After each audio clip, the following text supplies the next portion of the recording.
Hello friends, welcome back to my YouTube channel Deepti's maths mind academy.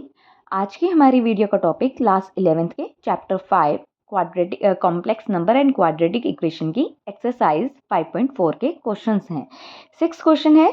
Express 1 plus cos alpha plus iota sine alpha in the modulus amplitude form. देखिए, मैंने आपको modulus amplitude form बताई थी एक complex number की, वो होती है r cos alpha plus iota sine alpha. Alpha की जगह आप एंगल थीटा बीटा कुछ भी लिख सकते हैं। तो इसका मतलब इस नंबर को हमने इस फॉर्म में एक्सप्रेस करना है। तो ये ऑलमोस्ट जैसे क्वेश्चन है 1 plus cos alpha plus iota sine alpha, ये ऑलमोस्ट इस फॉर्म में है। अगर मैं देखूं तो cos alpha plus iota sine alpha के बाहर 1 है, उसे मैं आर मान सकती हूँ और ये पूरे यही टर्म है। But what about this 1 plus, लेकिन ये 1 प्लस का क्या करें हम? तो इसका मतलब मुझे इस पूरी फॉर्म को कन्वर्ट करना है ना, तो हम ये नहीं कह सकते कि ये ऑलरेडी एक मॉडुलस एम्पलीट्यूड फॉर्म में है। हम यहाँ क्या करेंगे, फॉर्मूले अप्लाई करेंगे। सिंपल सी ट्रिक है कि दो फॉर्मूले बताती हूँ आपको। एक है 1 प्लस कॉस थीटा, एक है 1 माइनस कॉस थीटा। ठीक है, 1 प्लस कॉस का मतलब 2 कॉस स्क्वायर, 1 माइनस कॉस का मतलब 2 साइन स्क्वायर। ठीक है, अब एंगल क्या लगाएंगे, जो भी यहाँ एंगल है उसका हाफ यहाँ लिखेंगे, थीटा बाय 2 थीटा बाय 2। ठीक है, जो भी एंगल है उसका हाफ अपने यहाँ पर लिखना है, थीटा बाय 2 थीटा बाय 2। तो सेम यहाँ पे देखें, 1 प्लस कॉस का मतलब क्या हो गया, 2 कॉस स्क्वायर, जो भी एंगल है उसका half alpha by 2 plus iota. अब साइन अल्फा का आपने 11th क्लास में थर्ड चैप्टर ट्रिग्नोमेट्री का एक चैप्टर है जिसमें एक फॉर्मूला आता है sine 2a is equal to 2 sine A cos A. तो हम ये वाला फॉर्मूला यहाँ अप्लाई करेंगे। तो साइन अल्फा के प्लेस पर, मतलब 2a के प्लेस पर यहाँ है अल्फा, तो हमने क्या करना है, 2 लिखना है।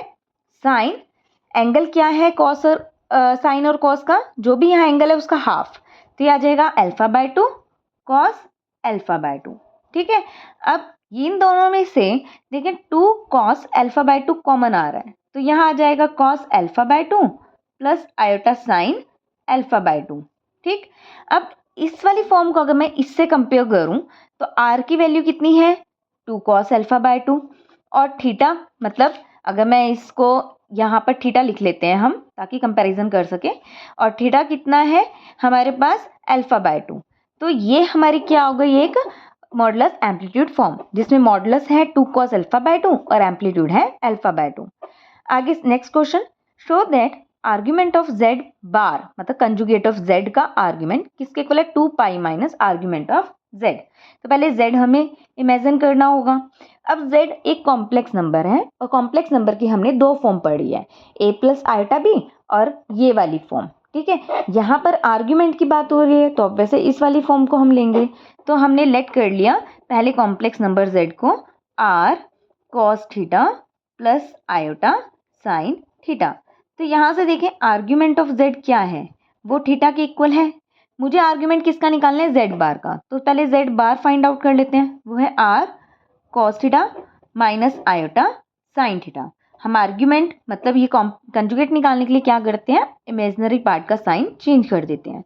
तो यहाँ पर ये एक प्रॉपर मॉडुलस एम्पलीट्यूड फॉर्म में नहीं है क्योंकि बीच में माइनस का साइन है। तो इसे जब हम एडजस्ट करेंगे तो आ जाएगा 2 cos 2 pi minus theta plus iota sign 2 pi minus theta. ये कैसे किया हमने, देखें 2 पाई का मतलब होता है नो चेंज, तो कॉस कॉस रहा एंगल थीटा, 2 पाई माइनस का मतलब फोर्थ क्वाड्रेंट में कॉस पॉजिटिव होता है इसलिए प्लस का साइन, 2 पाई का मतलब नो चेंज तो साइन की जगह साइन है, एंगल थीटा, और 2 पाई माइनस का मतलब फोर्थ क्वाड्रेंट, वहां पर साइन नेगेटिव होता है इसलिए जो भी साइन है वो चेंज हो गए। ओके, तो इस वाली इक्वेशन से मैं क्या कह सकती हूँ, आर्ग्यूमेंट z बार का कितना है, 2 pi minus theta. But what about theta, theta तो हमारा क्या है, आर्ग्यूमेंट है z का, तो इसका मतलब argument of z bar is equal to 2 pi minus argument of z, hence proved.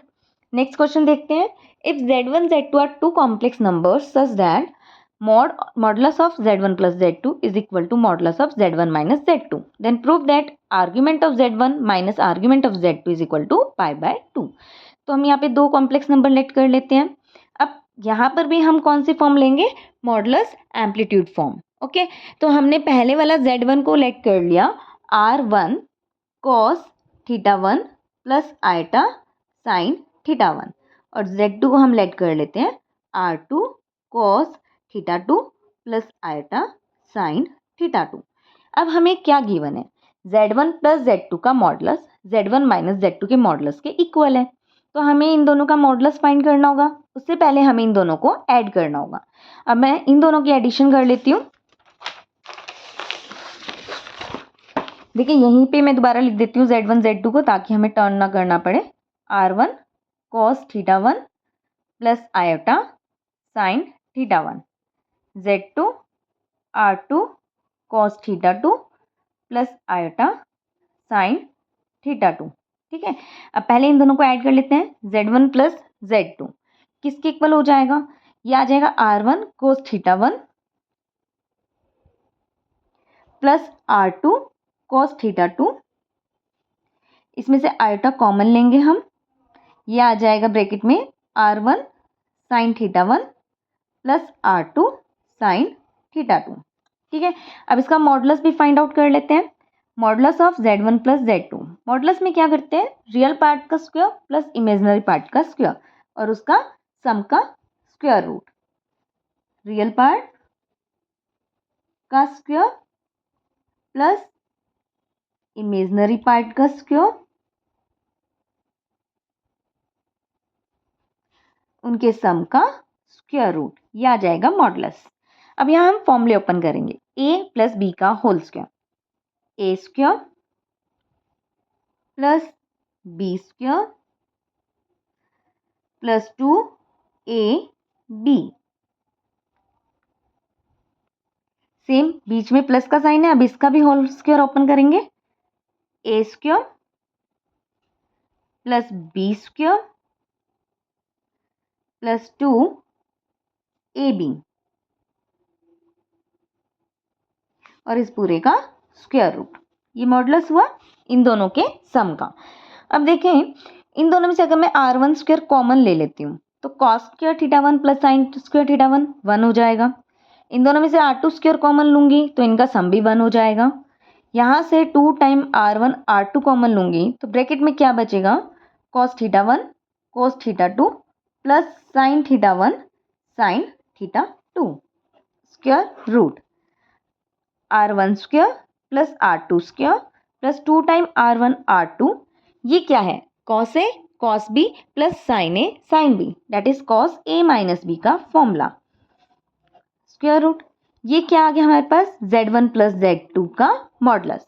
अगर मैं दोनों तरफ स्क्वायरिंग कर दूं तो Z1 प्लस Z2 के मॉडुलस का स्क्वायर इक्वल आ जाएगा R1 square plus R2 square plus 2 time R1 R2 cos θ1 minus θ2।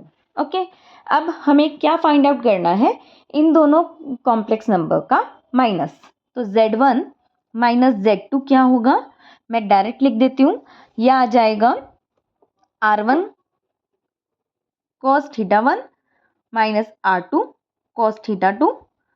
यहाँ से प्लस का साइन अगर मैं कॉमन लेती हूँ तो ये आ जाएगा R1 sin θ1 minus R2 sin θ2। Okay, अब हम इसका मॉडुलस फाइंड आउट कर लेते हैं। यह आ जाएगा देखें इसका स्क्वायर प्लस इसका स्क्वायर का रूट, तो स्क्वायरिंग ओपन कर लेते हैं। R1 square cos square θ1 plus R2 square cos square θ2 minus 2 R1 R2 cos θ1 cos θ2 plus का sine R2 square sine square θ1 plus R2 square sine square θ2 minus 2 R1 R2 sine θ1 sine θ2 का square root. ठीक है, अब इनमें से again R1 square, यहाँ पे R1 है, R1 स्क्वायर कॉमन लूंगी तो आइडेंटिटी बनेगी 1, यहाँ पर भी ये आ जाएगा, minus 2 time R1 R2 common लूंगी तो ये दोबारा से फॉर्मूला बनेगा cos θ1 माइनस θ2 का, उसका स्क्वायर रूट।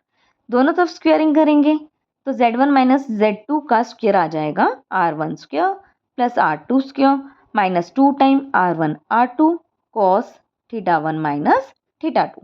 बट क्वेश्चन के according equation number 1 and equation number 2 तो इक्वल है, तो therefore r1 square plus r2 square plus 2 time r1 r2 cos theta 1 minus theta 2 equal है r1 square plus r2 square minus 2 time r1 r2 cos theta 1 minus theta 2 के।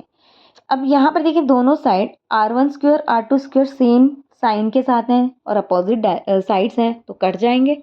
ये इधर आ जाएगा तो आ जाएगा 4 r1 r2 cos theta 1 minus theta 2 equal to 0। अब देखिए ये तो 0 के इक्वल नहीं है तो इसका मतलब cos theta 1 minus theta 2 should be equal to 0। अब cos 0 कब होता है? जब एंगल हमारे पास कितना हो 90, तो ये π/2 हम लिख सकते हैं। अब थीटा 1 है क्या? थीटा 1 है आर्ग्यूमेंट ऑफ z1 और थीटा 2 क्या है? Argument of z2। तो उन दोनों का डिफरेंस कितना आ गया? π/2 के इक्वल। हमें यही प्रूव करना था, हेंस प्रूव्ड। आज की वीडियो के लिए इतना ही।